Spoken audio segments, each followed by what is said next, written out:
And Setu sir இந்த படத்துல இந்த கேரக்டருக்காகவே நீங்க வந்து PhD பண்ற அளவுக்கு பரோட்டா போட கத்துக்கிட்டீங்க அப்படின்னு சூப்பரா போடுவாங்க பரோட்டா. எனக்கு சாக்லேட் பரோட்டா நீங்க சாப்பிடல, சாக்லேட்ல பரோட்டா போடுவாரு. சாக்லேட் பரோட்டா போடலாம் சார், அவைலபிள் தான் சார் அது. நம்ம வாட்டர்மெலன் பரோட்டா வந்து ஆபீஸ்ல ஆமா ஆமா அது ஃபெயிலியர் வந்து பைனாப்பிள் அரைச்சி ஜூஸ் போட்டு பார்த்தோம், அந்த பரோட்டா ஃபெயிலியர். வீடியோ காலில் தான் மீட் பண்ணுறோம். நித்யா சிரிக்கிற மாதிரி ஆடியன்ஸ் சிரிச்சிட்டாங்கன்னா அது பெரிய ஹிட்டு சார்.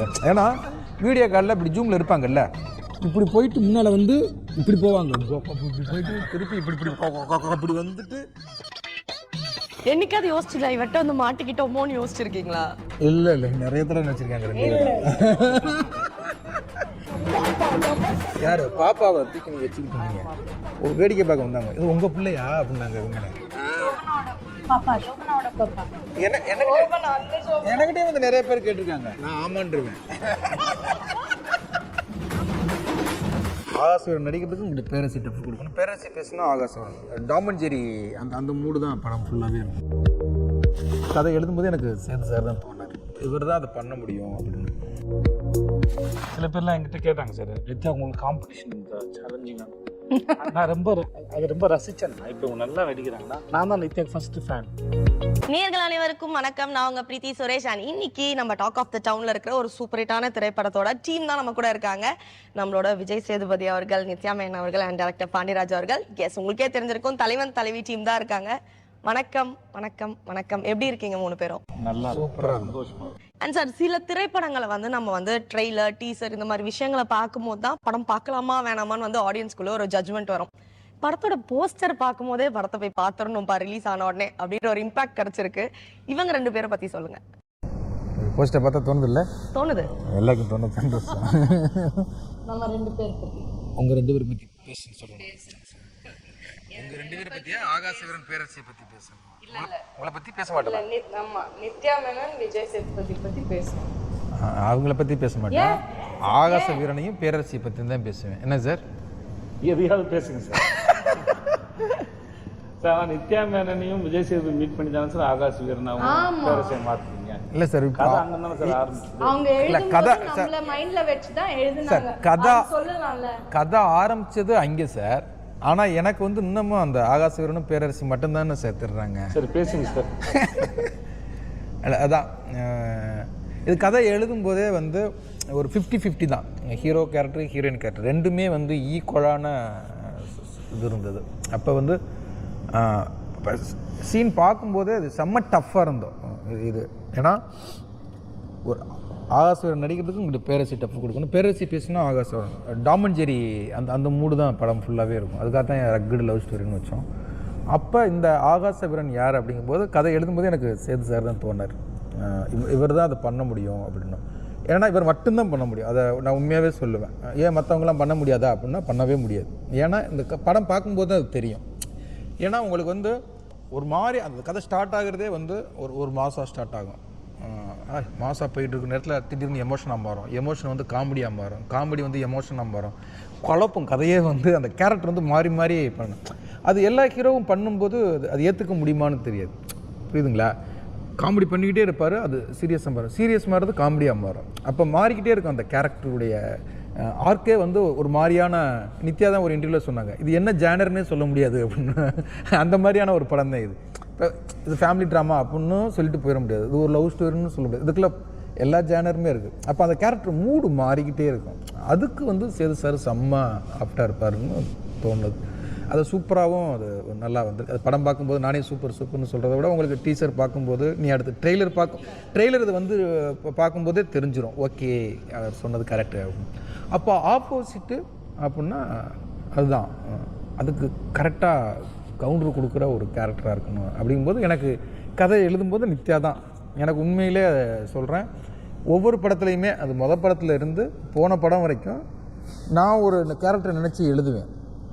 அது வேறு ஒரு கேரக்டர் ஹீரோயின் கேரக்டர் வேறு வந்துடுவாங்க. நான் நினச்சவங்க இது வரைக்கும் எனக்கு படத்தில் கிடைச்சதே கிடையாது. ஒவ்வொரு படமுமே வந்து எழுதுறது ஒன்றா இருக்கும், படத்துக்குள்ளே வந்தவங்க ஒருத்தங்களாக இருப்பாங்க. ஆனால் இந்த படத்தில் மட்டும்தான் எனக்கு நான் யாரை நினச்சி எழுதணுன்னோ அவங்க ரெண்டு பேருமே வந்திருக்கிறாங்க. அதுவே எனக்கு பெரிய அங்கேயே வந்து கதை சொல்லும்போதே சார் விஜய் சேதுபதி நித்யா மேனன் அப்படிங்கும்போது கதை கேட்குறது சார் செம்ம காம்பினேஷன் சார் அப்படி கதை கேட்கும்போதே அந்த இது வரும். இப்போ ஆடியன்ஸுக்குமே இப்போ கமெண்ட்ஸ் எல்லாத்தையும் பார்க்கும்போது செம காம்போ செம பேர் போட்டுக்கிட்டே இருக்காங்க. அது அழகாக 2 பேருமே செம்மையாக கோட்டாது. அது அது படம் பார்க்கும்போது உங்களுக்கு அது தெரியும் எதுக்காக. போதுமே எங்களுக்குமே அது செம்ம ஃபன்னாக இருக்கும். அது ரொம்ப ரொம்ப என்ஜாய் பண்ணிக்கணும் அது. நாங்கள் ஏன்னா ஒரு ஆக்டருக்கு கிடைக்கிற ஸ்பேஸும் கோ ஆக்டர் வந்து ரொம்ப முக்கியம்னா நித்யாவோட ஒர்க் பண்ணது வந்து ப்ளஸ் ரொம்ப நல்ல எக்ஸ்பீரியன்ஸ். ஏன்னா ஒரு இப்போ ஒருத்தர் மட்டும் நல்லா பண்ணாங்கன்னா அது வந்து நல்லா அவ்வளோ ஆமாம். இன்னொரு ஆக்டரு அவங்க ஏதாவது பண்ணும்போதில் உங்களை ட்ரிகர் பண்ணுற மாதிரி தான். இப்போ நீங்கள் 2 பேரும் ஒருத்தர் சும்மா போகிற ஒருத்தர் நோண்டி விட்டு நீங்கள் வம்புக்கு இருந்தால் சண்டை நடக்கணும். அந்த மாதிரி தான் நல்ல விஷயமும் அப்படி தான். இந்த வடிவேல் சார் படத்தில் ஒன்றுங்களே மண்டபத்திரம்னு ஒன்று அந்த மாதிரி. ஏன்னா இவர் ஒன்று போட அவர் ஒன்று பண்ண ஒரு பிரச்சனை ஆகல. அந்த மாதிரி இன்னொரு ஆக்டர் அவங்க எதையாவது ஒரு பெர்ஸ்பெக்டிவில் இல்லை எதையாவது ஒரு பாயிண்டில் அவங்க எதாவது பண்ணும்போதில் அது இன்னொருத்தருக்கு ஃபீட். அது சில பேர்லாம் என்கிட்ட கேட்டாங்க சார் நித்யா உங்களுக்கு காம்படிஷன் இருந்தா சேலஞ்சிங்கானு. நான் ரொம்ப ரசிச்சேன். அது ஆக்சுவலி போட்டு நடிக்கிறவங்க 2 பேருமே not at all. I don't think நம்மளுக்கு அந்த போட்டிங்கிற விஷயமே ஏன் மைண்ட்ல வராது. ஏன்னா இது ஜெனரலா வந்து ஆக்டர்ஸ்க்குள்ள அது இருந்தது சீனை ஸ்பாயில் பண்ணி. இப்போ இவங்க நல்லா பண்றான்னு வச்சுக்கோங்களேன், நம்ம ஹெல்ப் பண்ணணும். அதுக்கு ஐ ஃபீல் லைக் தட். அவங்களுக்கு என்ன பண்ணா நான் என்ன பண்ணா அவங்களுக்கு ஹெல்ப் ஆகும் அப்படிதான் மைண்ட்ல வரும். போட்டிங்கிறது வரவே கூடாது. நல்லா நடிக்கிறத நானே ரசிக்கலன்னா எப்படி இருக்குங்க? என் ப்ரொஃபஷனே அதுதான். என் டைரக்டர் நல்லா எழுதுனாருன்னு வச்சுக்கோங்களேன், நான் ரொம்ப கொண்டாடிடுவேன். எப்படி இதை யோசிச்சாரு எழுதினாரு அப்படின்னு. அதுவே ஃபர்ஸ்ட் எனக்கு பிடிச்சது. நல்லா நடிக்கிறாங்க, இப்போ நல்லா நடிக்கிறாங்கன்னா நான் தான் நித்யா ஃபர்ஸ்ட் ஃபேன். அது முதல்ல நான் தான் விட்னஸ் பண்ணிட்டு அதோட கேமரால பார்க்குறது. ஆக்சுவலா நம்ம என்ஜாய் பண்ணி இப்போ நம்ம ஏதாவது ஒன்று சூப்பரா பண்ணாங்கன்னா நான் தான் ஃபர்ஸ்ட் ஐ வில் லாஃப். இல்ல அவங்க சிரிப்பாங்க, தட்ஸ் நைஸ், அது நீங்க பண்ணீங்கல்ல. சோ என்ஜாய் பண்ணி தான் அதுதான் ஃபீட். இன்னொருத்தருக்கு அதுதான் ஃபீட். இப்போ நம்ம பேசுறோம் இந்த கேள்வி, இதுல இருந்து நீங்க ஒரு கேள்வி கேட்குறீங்கல்ல, அப்புறம் அந்த கேள்விக்கு ஒரு பதில் மனசு தேடுதுல, அதுதான் அந்த விஷயம். இப்போ நீங்கள் ஒரு கேள்வியில் ஆரம்பிச்சிங்க, அது இப்படி ஒரு பிரயாணம் பண்ணது இல்லையா? இதுலேருந்து நீங்கள் ஒரு கேள்வி வச்சுக்கோங்க, அப்புறம் அதுக்கு ஒன்று வரும் இல்லையா? அந்த மாதிரி தான் ஒருத்தருக்கான ஃபீட் அது. ஸோ என்கிட்டே வந்து நித்யா நானும் நடிக்கும்போது செம்ம போட்டியாக இருந்தோம். நாங்கள் போட்டி போட்டால் அது போட்டி போட்ட இடமும் இல்லை ஒன்று. இல்லை நீங்கள் அது என்ன சார், நீங்கள் 2 பேரும் போட்டியாக நினைக்கல சார். ஆனால் பார்க்குற நம்ம யூனிட்லேயே பார்த்தோம்னா 2 பேருக்கும் காம்பினேஷன்னா வந்து நின்றுவாங்க பார்த்தீங்களா, சுற்றி நின்று வேடிக்கை பார்ப்பாங்க. பொதுவாகவே என்னென்னா ஒரு ஷூட்டிங் நடக்குது அப்படின்னா டைரக்ஷன் டீமும் கேமரா டீம் 2 தான் இருக்கும். மேக்கப்லாம் கொஞ்சம் தூர்லேருந்து வாட்ச் பண்ணி அவ்வளோதான் இருக்கும். மற்ற எல்லாம் போய் அங்கிட்டு ஜாலியாக உட்காந்து பேசிக்கிட்டு அரட்டை அடிச்சுக்கிட்டு பேட்டா விஷயம் பேசுறது, டேரக்டர் ஏன் இவ்வளோ கோபமாக இருக்காருன்னு பேசி ஏதோ ஒன்று டார்ச்சர் பண்ணுறாரு. பிரேக் வித்தவுட் பிரேக்கே விட மாட்டுறாரு. 7 மணிக்கே ஷார்ட் வச்சு சாவடிக்கிறான். 6:20 வரைக்கும் போகிறான். உண்மையிலே காதுல விழுந்துச்சா? கண்டிப்பாக கேட்கும். எவ்வளோ வேகமாக ரெடி ஆகிட்டு வந்தாலும் உங்களுக்காக வெயிட் பண்ணுறாங்கன்னு சொல்ல வைக்கிறது இல்லை. நம்ம ஒன்றுமே பண்ணிருக்க மாட்டோம். காஸ்டியூம் மாற்ற நேரம் காஸ்டியூம் மாற்றி வந்துடும். எந்த வரைக்கும் நித்யா இது வரைக்கும் லேட் பண்ணி நான் பார்த்தல. சாதாரண பொண்ணு ரெடியாக இல்லை, அவங்களும் சீக்கிரம் வந்துடுவாங்க. ஆக்சுவலி இன்னைக்கு ரொம்ப பங்க்சுவலா சீக்கிரமா வேற வந்திருந்தாங்க. அவங்களுக்கு வந்து இல்ல டைம் இல்லைங்க, டைமுக்கு வந்தாலும் இல்ல அவங்க ஸ்பீட் அப்படிங்க. இல்ல நம்ம அவங்க ஸ்பீடு ஒரு எக்ஸ்பிரஸ் ட்ரெயின் மாதிரி. அவங்க அது வந்து 7 o'clock அப்படி இருப்பாங்க. 7:10 ஆச்சுன்னா அவங்களுக்கு பேஷன்ஸ் இல்லை. அதுதான் அந்த ஒரு 10 minutes அவங்களுக்கு வந்து பெரிய டைம் மாதிரி அவங்களுக்கு ஃபீலிங்.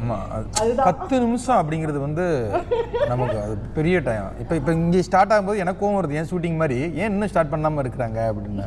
புரியுது சார், புரியுது. ஒரு நாள் 7 காஸ்டியூம் சேஞ்ச் உங்களுக்கு. இவங்க இது வரைக்கும் பண்ண படங்களில் 7லாம் காஸ்டியூம் சேஞ்ச் பண்ணியிருக்க வாய்ப்பே கிடையாது, வாய்ப்பு இல்லைல்ல. ஆனால் நான் நினச்சி வச்சுருந்தது 9. அந்த 2 எடுக்கலன்னு எனக்கு வருத்தம். அவங்களுக்கு 7 எடுத்துட்டீங்கிறது சந்தோஷம். சொன்னது கரெக்ட் தான். அப்ப என்ன பண்ணாலும் அதான் பிரச்சனை. என்னமோ கில்ட் ஏற்படுத்துறது உங்களுக்கான. ஆனா நீங்க டிசைட் பண்ணது எல்லாம் நம்ம கரெக்ட்டா அப்படியே பண்ணிட்டோம். நினைச்சத எல்லாமே கூடத்தை எடுத்துறோம். ஆக்சுவலா உண்மையா சொல்லணும்னா இந்த படத்துல ஒரு சாங்கே இல்ல சார். நம்ம ஷெட்யூல்ல இந்த படத்துல ஒரு சாங் கிடையாது. நம்ம ஃபேமிலி சாங் இப்ப பண்ணி வச்சிருக்கோம்ல, செல்ல கோளாறுன்னு சொல்லி இப்போ நம்ம பாப்பா 3 பேருக்கும் ஒரு சாங் வச்சுருக்கேன்ல, அது ஆன் த ஸ்பாட் அது குயிக்காக எடுத்து ஸ்கிரிப்டில் வந்து இல்லை. அது செல்ல கோளாறு சாங் நம்ம ஃபேமிலிக்கு அந்த சந்தோஷங்கள் தருணங்கள் இருக்குல்ல, அது வந்து நீங்கள் அந்த பேத்தா சாங்க்கு ரீகலெக்ஷன் தான் எடுத்துக்கிட்டு இருந்தேன். ஆனால் அது எடுக்கும்போது ரொம்ப அழகாயிடுச்சு. அது இவங்களுடைய அந்த ஃபேமிலி, அந்த குழந்தை ஒரு குட்டி தேவதை ஒன்று இருக்குது, அதுவுடைய எக்ஸ்பிரஷன், இவங்களுடைய ஞாபகம் இருக்கா?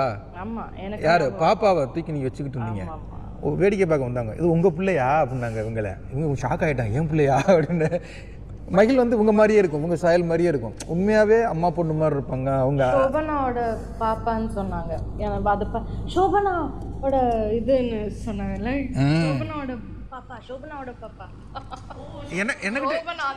எனக்கிட்டே வந்து நிறைய பேர் கேட்டிருக்காங்க, அந்த குழந்தை அவங்க குழந்தையா அப்படின்னாங்க. நான் ஆமான்றுவேன். பட் ஆனால் சார் உங்களுக்கு ஃபர்ஸ்ட் ஆஃப் ஆல் வந்து நிறைய பேர் தேங்க் பண்ண சொல்லியிருந்தாங்க கமெண்ட்ஸ்லலாம். ஏன்னா வந்து நாங்கள் ரொம்ப நாளாக மிஸ் பண்ண அந்த விஜய் சேதுபதியை திருப்பி நாங்கள் பார்த்துட்டோம் ஆன் ஸ்க்ரீனில் அப்படின்ட்டு. ஏன்னா வந்து இவர் நிறைய வந்து காமெடி பண்ணுற கேரக்டர்ஸ் பண்ணாலும் சரி, ரக்கட் பாயாக ப்ளே பண்ணாலோ, ரவுடியாக ப்ளே பண்ணாலோ, வில்லனாக பண்ணாலுமே அந்த லவ்வர் பாய் சேதுபதியை நாங்கள் மிஸ் பண்ணிட்டு இருந்தோம் நிறைய, ரொம்ப கொஞ்சம் கேப்பாகவே. பட் திரும்ப அந்த லவ்வர் பாய் வந்ததுக்கு ரொம்ப நன்றி. அண்ட் நித்யா மேனன் அவர்களே, நீங்கள் ஒவ்வொரு படமும் ரொம்ப சூஸியாக செலக்ட் பண்ணுற பர்சன் எல்லாருக்குமே தெரியும், உங்களை தெரிஞ்சவங்க எல்லாருக்குமே. இந்த படத்துக்கு எஸ் சொல்ல என்ன காரணம்? இல்ல, அது சூஸ் பண்றது அவ்வளோ பெரிய ஒரு ப்ராசஸ் இல்லை. ஆனால் எப்போவுமே அது கேட்கும்போது எனக்கு I don't know what is the process, because அது ரொம்ப ஸ்பான்டேனியஸாக வரும். அப்படியே லைக் பாண்டியராஜ் சார் வந்து வீடியோ காலில் வந்தாங்க, எனக்கு இது சொன்னாங்க, இந்த மாதிரி ஒரு கதை அவங்க சொல்லும்போது obvious, it is an obvious yes. அது வந்து there's no like யோசிக்கிறேன் அந்த விஷயம் இல்லை. ஏன்னா அவங்க நரேட் பண்ணும்போதே நான் வந்து சிரிச்சிட்டு இருந்தேன், பயங்கரமாக சிரிச்சிட்டு இருந்தேன், என்ஜாய் பண்ணிட்டு இருந்தேன். ஆப்வியஸ்லி அப்போ எனக்கு தெரியும் அந்த படம் எப்படி டிரான்ஸ்லேட் ஆகும் இதில்ன்னு. So it was a very like, and also நான் லைக் சேதுபதி சாரும் நானும் ஒரு ஃபிலிம் பண்ணியிருந்தோம். அந்த டைம்லேருந்தே நம்ம வந்து ஏதாவது ஒன்று பண்ணணும். எனக்கே அந்த சீன்ஸ் பார்க்கும்போது நான் டைரக்டர்கிட்ட சொன்னேன், இந்து கிட்ட, சம்திங் இஸ் ஒர்க்கிங்கில் இந்து, அவங்க வந்து பஸ்ஸில் இருக்காங்க, நான் வந்து இங்கே கடையில் இருக்கேன், ஆனால் இவங்க 2 பேரும் கனெக்டடாக இருக்கிற மாதிரி இருக்குது. அந்த chemistry you know doesn't always happen. So we should do something, ஏதாவது பண்ணணும்னு அப்படி இருந்தது. ஸோ எல்லாமே சேர்ந்து வந்த போது I felt yes this is the right ஃபிலிம்னு எனக்கு தோணுச்சு. ஏன் இந்த கொஸ்டின் கேட்டேன்னா, நேஷனல் அவார்ட்லாம் வந்தக்கப்புறம் ஒரு கூடுதல் பயமோ பொறுப்போ வந்த மாதிரி ஒரு ஃபீல் இருக்கும் இல்லையா? அந்த ஃபீல் இருக்கா நித்யா கிட்ட? நீங்க சொல்றீங்க, அது இல்ல நேஷனல் அவார்ட் வந்தா என்ன ஃபீலிங் வரும் நீங்களே டிசைட் பண்ண கூடாது. நம்ம படம் கமிட் ஆனதுக்கு அப்புறம் தான் உங்களுக்கு நேஷனல் அவார்ட் வந்தது. அத சொல்லுங்க. ஆமா ஆமா, நாங்க நேஷனல் அவார்ட் வாங்குறதுக்கு முன்னாலே கஷ்டப்பட்டோம். நம்ம வந்து சேர்ந்து விஷ் பண்ணோம், நான் இருக்குங்களா? நம்ம வந்து சேர்ந்து விஷ் பண்ணோம். ரவிவர்மன் இருந்தாரு, உங்க கால் மட்டும் தான் எடுத்தேன் அந்த அப்படியா? ஆமா, அதுக்கப்புறம் நான் இது நரேஷன்ல இருந்தேன். உங்க கால் எடுத்துட்டு அதை சைலண்ட்ல வச்சு நான் நரேஷன்ல போயிட்டேன். நாங்க இந்த கதை கேட்டு பேசிட்டோம், சீன் பை சீன் படிச்சிட்டு இருந்தார். அப்போ நம்ம சீன் பேசிக்கிட்டோம், சீன் பை சீன் படிச்சிட்டு இருந்தீங்க. ஆமா ஆமா. ஸோ அப்போதான் நித்யா நேஷனல் அவார்டு சொன்னாங்க. சரி, உடனே ஃபோன் அடிச்சோம். அந்த மாதிரி ஒரு பியூட்டிஃபுல் விஷயம் வந்து நம்மளுக்கு பயம் கொடுக்குறதுன்னா what is the use of something like that? I don't understand. அதெல்லாம் வரும்போது பயம் இல்லை, அதில் சம்திங் பாசிட்டிவ் வரணும், something good has to come out of it, and it did. எனக்கு வந்தது வந்து ஒரு காம்னஸ் தான் வந்தது. அதுக்கப்புறம் ஐ ஃபெல்ட் ஓகே, இவ்வளோ வருஷம் ஒரு 15 இயர்ஸாக நான் பண்ணது ஒரு ஃபுல் சர்க்கிளாக வந்துருச்சு. there was a complete calmness in me, not at all. இல்ல, பயம் இந்த சென்ஸ் நான் மீன் பண்ணது அடுத்தடுத்த படங்களை ரொம்ப கான்ஷியஸா பாப்பாங்க மக்கள். இல்ல, in fact the opposite. Okay, I felt it's time to relax. nice. Okay, and Sethu sir, இந்த படத்துல இந்த கேரக்டருக்காகவே நீங்க வந்து PhD பண்ற அளவுக்கு பரோட்டா போட கத்துக்கிட்டீங்க அப்படின்ற சூப்பரா போடுவாங்க பரோட்டா. ஆமாமா, பரோட்டா தெரியல. இல்ல ஆனா பரோட்டா 2 மாசம் என் ஆஃபீஸில் வந்து பக்கத்தில் ஹோட்டலில் இருந்து இது வர வச்சு, அந்த பரோட்டா செட்டப்பில் கிச்சன்லாம் வர வச்சு, அண்ட் அவங்க அந்த கல்லெல்லாம் அங்கேயே இருந்ததுல செட்டில், அங்கேயே எனக்கு குக் பண்ணியெல்லாம் கொடுப்பாங்க. ஐயோ, அதை கேட்க வந்தேன், யாருக்காவது பரோட்டா போட்டு கொடுத்தீங்களா? நிறைய பேருக்கு எல்லாருக்கும் நம்ம டீம்ல எல்லாரும் ஃபேன்ஸ் வருங்க. எனக்கு விதமாக ட்ரை பண்ணுவோம். அந்த தலைவன் தலைவி டீசர்ட் போடுறோம் இல்லையா அந்த அது அது முடியும் போது நான் 3:30 மணிக்கு நைட் அது 3:30 மணி இருக்கு.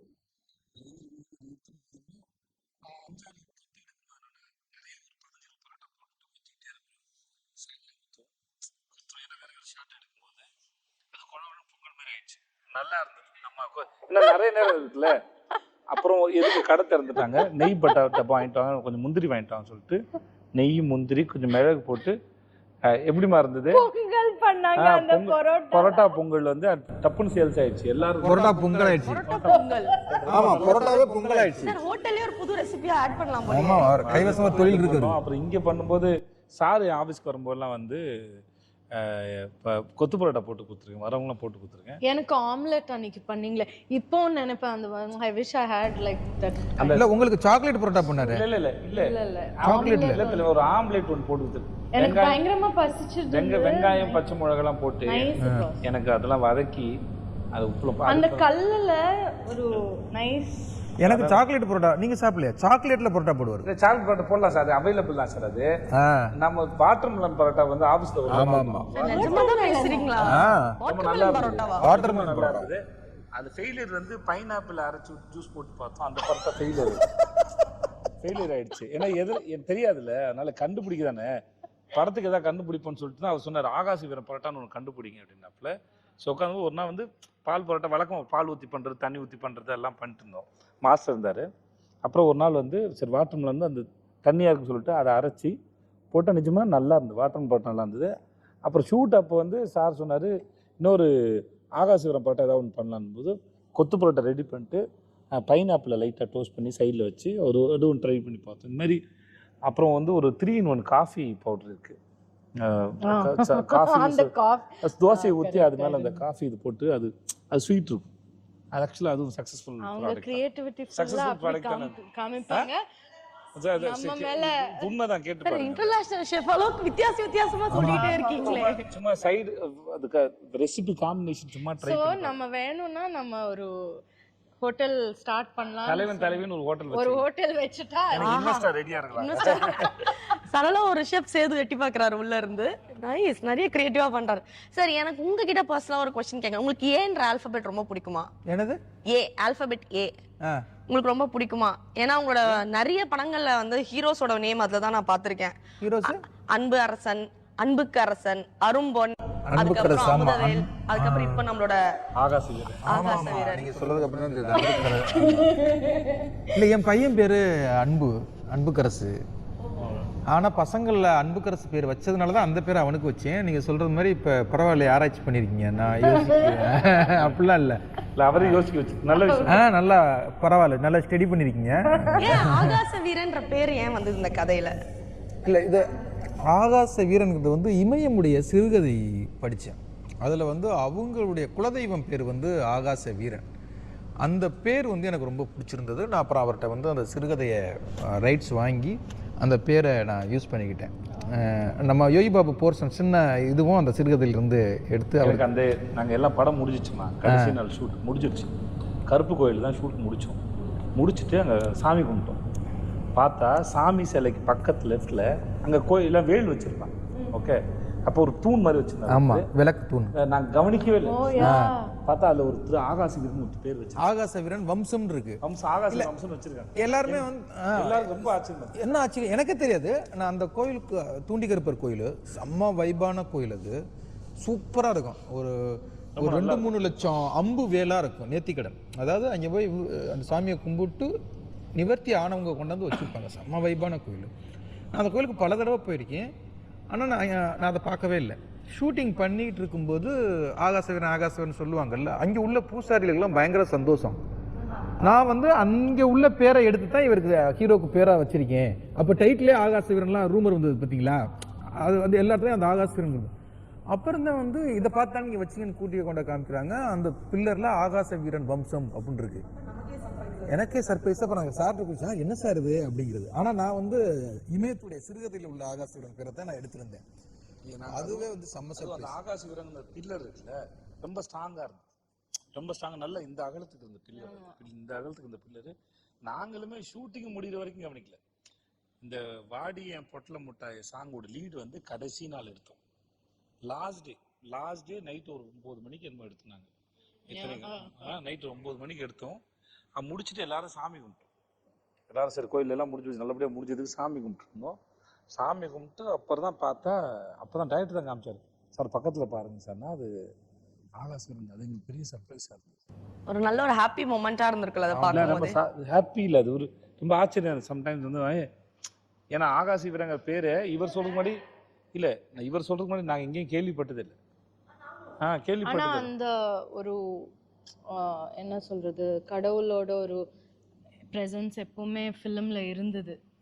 இருந்திருக்கு. நீங்க எந்த மொமெண்ட்ல ஃபீல் பண்ணிருக்கீங்களா? ஐ திங்க் த்ரூ அவுட் நம்ம எல்லாருமே எப்பவுமே daily we were talking about it. ஏன்னா ஷூட் பண்ணது முழுசா டெம்பிள்ல தான். ஈவன் நம்ம பரோட்டா கடை வந்து டெம்பிள் கிட்ட தான் இருந்து, அழகர் கோயில் பக்கத்துல தான் இருந்தது அந்த பரோட்டா கடை. அந்த டிவைன் ஃபீல் இருந்துட்டே இருக்கு. அது பிளானே கிடையாது, அது பிளான் இல்ல அது, ஆனா அது அப்படி இருந்தது. அதாவது அந்த இவங்க சொல்றது மாதிரி ஹோட்டல் வந்து யானைமலைக்கு கீழே, இந்த ஹோட்டல் யானைமலையை காமிச்சிட்டு அப்படியே கேமரா டவுன் வந்தால் இந்த ஹோட்டல் தெரியணும் அப்படிங்கிறதுக்காக ஒரு இடம் சூஸ் பண்ணிட்டோம். யானைமலை கீழே தான் அதுக்கு செட்டு, அதுக்கு போட்டால் அது ஒரு பட்ஜெட் வருது, இது வருது. அப்புறம் ஜெகன் வந்து ஒரு 2 நாள் டைம் கொடுப்பா, நான் லோக்கல் மேனேஜர் வச்சு இது பண்ணுறேன் அப்படின்றார். சரின்னு வைக்கிட்டு அப்புறம் அந்த இடத்த கண்டுபிடிச்சிட்டாங்க. அது அழகர் கோயில் வாசல். ஃபஸ்ட்டு ஷூட்டிங் ஆரம்பிச்சது திருச்செந்தூர், 2வது நாள் ஷூட்டிங் ராமேஸ்வரம், 3வது நாள் ஷூட்டிங் இவங்களது ஒரு கோயில். அதுவா அப்புறம் ஹோட்டல் வந்து அழகர் கோயில் வாசலில் அது அமைஞ்சது. அப்புறம் படம் அடுத்த ஷெட்யூல் ஸ்டார்ட் ஆகும்போது திருவண்ணாமலையில் ஸ்டார்ட் ஆகுது.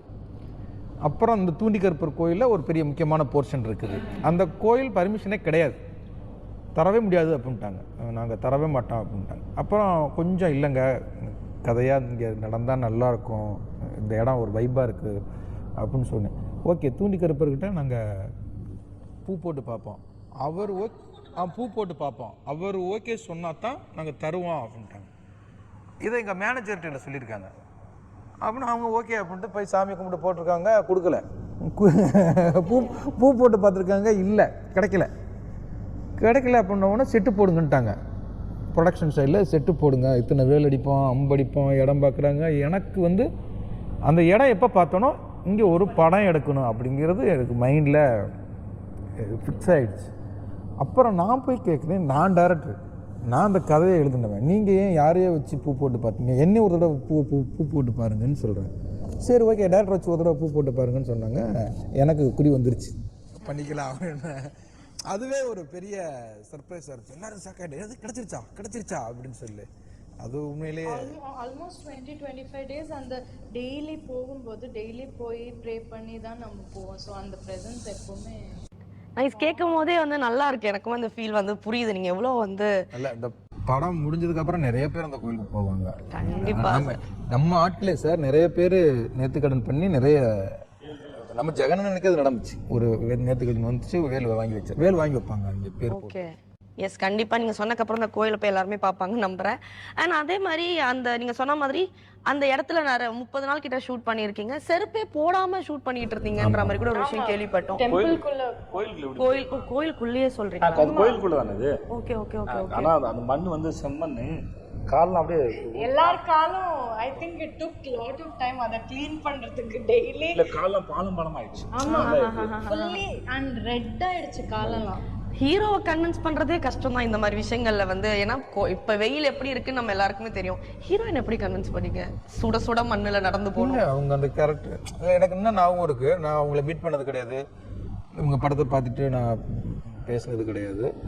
ஆனால் எனக்கு வந்து இவங்க படம் பார்க்கும்போதெல்லாம் செம்மையாக அந்த பொண்ணு நடிக்குது அப்படிங்கிறது மட்டும்தான் இருக்கும். ஃபஸ்ட்டு வீடியோ காலில் தான் மீட் பண்ணுறோம், ஜூம் காலில் தான் 2 பேரும் ஒருத்தர் ஹாய் சொல்லிக்கிறதே நேராக வந்து வீடியோவில் தான் பார்த்துருக்குறோம். எனக்கு இன்னமும் இவங்க அந்த கதை கேட்ட விதம் வந்து எனக்கு இன்னும் மைண்டுக்குள்ளே இருக்குது. நான் சேது சாருக்கே சொன்னேன், அந்த பொண்ணு அப்படி சிரித்து கதை கேட்டுச்சு சார், நித்யா சிரிக்கிறது மாதிரி ஆடியன்ஸ் சிரிச்சிட்டாங்கன்னா அது பெரிய ஹிட்டு சார். ஏன்னா வீடியோ காலில் இப்படி ஜூமில் இருப்பாங்கல்ல, இப்படி போயிட்டு முன்னால் வந்து இப்படி போவாங்க, இப்படி போயிட்டு திருப்பி இப்படி வந்துட்டு ஒரு தடவை லேப்டாப்பை இடிச்சிட்டிங்க நினைக்கிறேன், இதில் ஃபோன்லேயே இதில் இருந்திருக்காங்க, இது இடிச்சுப்பிட்டு இப்படி எப்படி ஏன்னா ஒரு கதை சொல்கிறது ரொம்ப கஷ்டம். நேருக்கு நேராக உட்காந்து ஐ கான்டாக்ட் இருந்து ஒரு கதை சொல்லணுன்னா தான் அது நல்லாயிருக்கும். வீடியோ காலில் நான் ஒத்துக்கவே மாட்டேன் கதை சொல்கிறது. ஏன்னா சொல்கிற விதம் ஃபோன்லேயும் சொல்கிறது அது கன்வே பண்ண முடியாது. ஆனால் இவங்க அழகாக அப்படியே உட்காந்து அது அதுன்னு அப்படியே பார்த்துக்கிட்டே இருந்தாங்க. ஒரு நிமிஷத்துலேயே சிரிக்க ஆரம்பிச்சிட்டிங்க. கதை அந்த பேரஸ் கேரக்டர் எப்படின்னு நான் விளக்கும் போதே பயங்கரமாக ரசிக்க ஆரம்பிச்சிட்டேன். ஓகே இந்த பொண்ணு அதுவும் மிஸ்கின் சார் ஆஃபீஸில் உட்காந்துருக்கேன். அவரை மீட் பண்ணுறதுக்காக போனேன். இதில் ஒரு கேரக்டர் அரசாங்கம் இருக்குது, அவர் ஃபஸ்ட்டு பண்ணுறதா இருந்தது. அவர் லீடு கொடுத்துட்டாரு. கண்மணி இந்த கதையை கேள்றா செம்மையாக இருக்குடா அப்படின்னு லீடு கொடுத்துட்டாரு. அப்போவே வந்து இவங்க இந்த படம் பண்ணணும்னு அதான் சொன்னாங்கல்ல, டைம் எடுத்துக்கிறேன், யோசிச்சு சொல்கிறேன், அதெல்லாம் இல்லை. அவங்க கன்வின்ஸ் நான் பண்ணவே இல்லை. அந்த பேரரசியை வந்து அவங்களுக்கு ரொம்ப பிடிச்சிருச்சு. அதனால் என்னெல்லாம் சொன்னமோ அதான் சொல்கிறேன். ஃபஸ்ட்டு நாள் வந்து ஒரு மணி அந்த சாங்கில் மணி அடிக்கிறது ரொம்ப ரொம்ப சாஃப்டாக எடுப்பாருங்கிறது மாதிரி ஃபஸ்ட்டு மைண்ட் செட் பண்ணேன். அப்புறம் 2 பேரையும் காம்பினேஷன் வச்சு நான் எப்படி உங்களை நான் எப்படி கூப்பிடுது, ஏன்னா அந்த இடத்துல வந்து அந்த சீனை இது 2 பேருக்கும் நல்லா இதுவாகும்னு சொல்லி ஓகே ரொம்ப பொலைட்டாக எடுப்பார் போல் அப்படிங்கிற மாதிரி எடுத்தேன். அடுத்து ஷிஃப்டிங் அப்படின்னு சொல்லிட்டு ஒரு போய் நல்ல வெயிலில் உட்கார வச்சு கொஞ்சம் பார்த்தாங்க. ஏன்னா அது பாறை, பயங்கரமான பாறை. கொஞ்சம் கொஞ்சமாக மைண்ட் செட் பண்ணுறேன். அப்புறம் ஓகே இதோட முடிச்சிடுவார் போல், ஏன்னா 4:30 5 மணி ஆயிடுச்சு. ஓகே பேக்கப் டயத்துக்கு வந்துட்டாருன்னு நினச்ச உடனே பக்கத்தில் ஒரு மலை இருக்குது, அந்த மலையில் போய் எடுத்தோம்னா நல்லாயிருக்கும். ஏன்னா அடுத்தெல்லாம் ஏன்னா அன்றைக்கி ஃபஸ்ட்டு நாள் எடுத்துக்கிட்டு இருக்கேன் யானமில்ல. அதுக்கப்புறம் ஷூட்டிங் நடக்குதுன்னா கூட்டம் வந்துடும், அது எடுக்க முடியாது. ஓகே அப்படின்னு நினச்சிங்க. அது கிட்டத்தட்ட 3/4 மணி நேரம் ஜேர்னி, மலை ஏறுறதே மூச்சு வாங்கும். ஃபுல் டே ஷூட்டுக்கு அப்புறம் மலை ஏறி மேலே போய் நாங்கள் 4:30 5 மணிக்கு ஏறுறோம் மேலே. 5 மணி 5:30 இருக்கும் மேலே ஏறும்போது கிட்டத்தட்ட 5:55 ஆயிடுச்சு. பேக்கப் பண்ணுற டைம் அங்கே வச்சு ஒரு மாண்டேஜ் எடுத்துட்டு அதுக்கப்புறம் சார் சட்டையை கழட்டி விட்டு திருப்பி அதை ஒரு பேத்தாசாங்க ஒரு மாண்டேஜ் எடுக்கிறேன். இவங்க அனுப்பிச்சிட்டு ஆமாம் சார் முடிஞ்சு போச்சு. அப்போ இவங்க நித்யா அவங்க கேட்டாங்க, சார் இப்படி தான் நீங்கள் எடுப்பீங்களா அப்படின்னாரு. ஆமாம் மைண்ட் செட் ஆகிக்காங்க, நான் இப்படி தான் எடுப்பேன் அப்படின்னு சொல்லிட்டு. அது ஒன்றும் இல்லை. அதுக்கப்புறம் தான் ரியல் இது வந்துச்சு. அது சாம்பிள் 10 மணி வரை சாம்பிள் மட்டும்தான் ஃபர்ஸ்ட் டே. என்னைக்காவது யோசிச்சிங்களா இவட்ட வந்து மாட்டிக்கிட்டோமோன்னு யோசிச்சிருக்கீங்களா? இல்லை நிறைய தடவை வச்சிருக்காங்க 2 பேரும். நிஜமா சொல்றேன், இது சும்மா ஃபன்னுக்கு நம்ம சொல்லலாம். ஆனால் really I enjoyed the process. Because ஒரு படம் சேம் அதே மாதிரி இருக்கும், ஒரு சிமிலர் ப்ராசஸ் இருக்கும், அந்த சேம் என்ன சொல்கிறது ஒரு ருட்டீன் இருக்கும். எனக்கு அந்த ருட்டீன் எனக்கு பிடிக்காது. ஸோ எனக்கு பாண்டியராஜ் சாரோட வே ஆஃப் ஒர்க்கிங் இல்லை, அது ஜஸ்ட் ஹூ ஹி இஸ், அவங்க அப்படி தான். ஸோ எனக்கு அது ரொம்ப பிடிச்சிருக்கு. ஏன்னா இட்ஸ் அன்பிரடிக்டபிள். எனக்கு அன்பிரடிக்டபிளாக இருக்கிறது எனக்கு ரொம்ப பிடிக்கும். ஸோ சடனாக ஒன்று இப்போ சொன்னாங்கல்ல, ஏதோ ஒரு க்ரியேட் பண்ணுறது, அது that is creativity. And that is அது க்ரியேட்டிவிட்டிங்கிறது அப்படி தான் ஃப்ளோ ஆகணும். அதை நம்ம ரொம்ப ஹோல்ட் பண்ணி இப்படி தான் பண்ணணும், இப்படி தான். ஸோ ஆக்டர்ஸ் வந்து இல்லை நான் செருப்பு போடாமல் பண்ண மாட்டேன், நான் இப்படி தான் இருப்பேன், நான் அப்படி தான் இருப்பேன்னு சொன்னால் இது பண்ண முடியாது.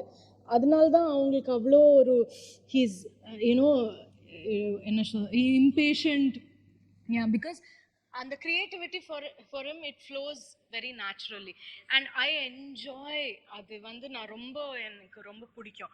ஸோ ஈவன் 10 மணி வரைக்கும் போனாலும் இப்படி இருந்தாலும் என்ன ஒன்று பண்ணலாமா, இது பண்ணிடலாம், அந்த ஷார்ட் இருக்குல்ல அது இப்போ பண்ண சொன்னால் எனக்கு ஓகே சரி பண்ணிடலான்னு தோணும். So that's how we do it. But that is அதுதான் ஒர்க்கிங் டுகெதர்ங்கிற அந்த ஒரு camaraderie and the teamworkங்கிறது அதுதான். that's what we enjoy. Nice. Actually Sethu சாருக்கு வந்து எப்பவுமே வந்து அவரோட நடிப்புக்கு தீனி போடுற மாதிரியான கேரக்டர். இது ஏன் அப்படி ஒன்றும் கிடையாது. நிஜமாவே நடிப்புக்கு தீனி போடுற மாதிரி கேரக்டர் ஒன்று இல்லவே இல்லை நான் அதை சொல்லலை. அந்த சாப்பாடு இன்னும் நிறைய எனக்கு சொல்லுங்க, நான் பண்றேன் அப்படிலாம் ஒண்ணுமே கிடையாது. ஏன்னா இங்க நான் நித்யா சொன்னதுக்கு அப்புறம் இது ஒன்று சேர்த்து சொல்லிக்கிறேன். ஏன்னா ஒரு நித்யா வந்து கழுத்தில் பிடிச்சி சோத்தில் அடிக்கிற மாதிரி நான் வந்து கொஞ்சம் ஹார்டாக பண்ணிட்டேன்னு ஒரு ஃபீல் இது. ஸோ ஹார்டாக பண்ணிட்டா நம்ம வந்து ஆணோ பெண்ணோ பட் ஒரு சாரி சொல்லுவோம்ல, சாரிம்மா காடவன் எனக்கு நடிக்கும்போது தெரியாது விடுங்க அப்படின்னு சொல்லிட்டாங்க. ஜெனரலாக வந்து எனக்கே தெரியுது இப்போ பிடிக்கும்போது அது ஃபேஸில் டப்புன்னு பிடிக்கும். இப்போ இங்கே போய் கண்ட்ரோல்னால இங்கே பட்டுரும். அது எனக்கு ஃபீல் ஆச்சு. ஒருவேளை நம்ம வந்து ஹார்டாக பிடிச்சிட்டோம் அப்படின்னு. ஸோ எனக்கு அது சொன்னது வந்து எனக்கு சர்ப்ரைஸ் தான். எனக்கு நடிக்கும்போது எல்லாம் தெரியாது. நீங்கள் ஃப்ரீயாக விடுக்கும்போது அவங்கள அந்த காலில் செருப்பு போடுறதோ அந்த மாதிரி அதுக்கும் எதுக்கும் தெரியும். அவங்களுக்கு வந்து ஒரு சீனு கொடுத்தோன்னா அந்த சீனுக்கு என்னவா பண்ணலாம் தான் இருக்கும். எங்கள் ஜென்ரலாகவே இப்போ வழக்கமாக இது மேலே வைக்கப்படுறதுனால நான் சொல்கிறேன். நான் இதில் வந்து தீனி போடுற சீனு சாதாரண சீனுன்னு அப்படி ஒன்றும் இல்லவே இல்லை. நீங்கள் சாதாரணமாக வந்து அம்மா சாப்பாடு வை அப்படின்னு சொல்கிறதுமே அது உங்களுக்கு எவ்வளோ தூரம் பிடிக்கிற மாதிரி. ஏன்னா ஒரு படத்தில் இப்போ நான் இந்த படம் வந்து எங்களுக்கு ஒரு 2 வருஷம் வாழ்க்கையை பதிவு பண்ணுதுன்னு வச்சுக்கோங்களேன். 2 வருஷம் வாழ்க்கையமா எடுக்க போகிறோம் இல்லை. அது எதெல்லாம் சுவாரஸ்யமோ எந்த ஆங்கிள் அந்த கதையை சொல்லுமோ அதெல்லாம் சீனாக மாறுது. அந்த சீனில் எதெல்லாம் உங்களுக்கு பார்க்குறது போர் அடிக்காமல் இன்ட்ரெஸ்டிங்காகவும் அதுதான் ஷார்ட்டாக மாறுது, வசனமாக மாறுது. ஸோ எங்களுக்கு ஒவ்வொரு ஷார்ட்டும் என்ன பண்ணால் உங்களுக்கு அந்த ஷார்ட்டு போர் அடிக்காமல் இருக்கும், அந்த டைலாக் ரிலீவ் நல்லா இருக்கும், எதனால் அம்மா சோறு வைமான்னு சொல்ல மாதிரி. ஸோ எல்லா ஷார்ட்டுக்கும் அந்த ரெஸ்பான்சிபிலிட்டி இருக்குது. இதில் வந்து சிலது நீங்கள் பாராட்டி இருக்கலாம், சிலது நல்லா இல்லைன்னு சொல்லிக்கலாம். ஆனால் அது போடுற எஃபர்ட் வந்து ஈக்குவல், எல்லாமே ஈக்குவல் தான். அது சரியாக செய்யணும். ஏன்னா ஒரு ரைட்டரு என்ன நினச்சி எழுதியிருக்காருங்கிறத எக்ஸாக்டாக அந்த பாயிண்ட்டை ஒரு ஆக்டரால் டச் பண்ண முடியுமா தெரியாது. ஏன்னா அவருக்குள்ளே இருக்கும். நம்ம அதை புரிஞ்சுக்கிற ட்ரை பண்ணுறோம். நம்ம என்னவா நினச்சி எழுதியிருப்பார், எதுக்கு ஆகாச வீரன் பேர், எதுக்கு அரசிங்கிற ஒரு பேரை இவன் பேரரசுன்னு ஏன் நினைக்கிறேன். இது நம்ம சில சமயம் நம்மளுடைய கேரக்டரோ நம்ம மைண்டுக்கு வந்து தப்புன்னு படலாம். ஆனால் அது கதாபாத்திரத்துக்கும் கதைக்கும் சரின்னு படலாம். ஸோ அது எந்த ஆங்கிள் அவருக்கு அது சரின்னு படுது அப்படிங்கிறத தொடங்கும்ல. ஸோ அதனால எல்லா ஷாட்டுமே அப்படிதான். இந்த நடிப்புக்கு தீனி போடணும் இருக்குல்ல, அப்படி ஒரு ஸ்டேட்மெண்ட். அண்ட் சேது சார் கிட்ட நான் கேட்க வேண்டிய விஷயம் என்னன்னா, செட்ல இவர் வந்து ஆகாச வீரனுக்கு நிறைய ஃபேவரா இருந்தாரா? ஐ மீன் ரொம்ப வந்து பாசமா இருந்தாரா, இல்ல பேரரசு கிட்ட பாசமா இருந்தாரா? சத்யஜோதி டி தியாகராஜன் கூட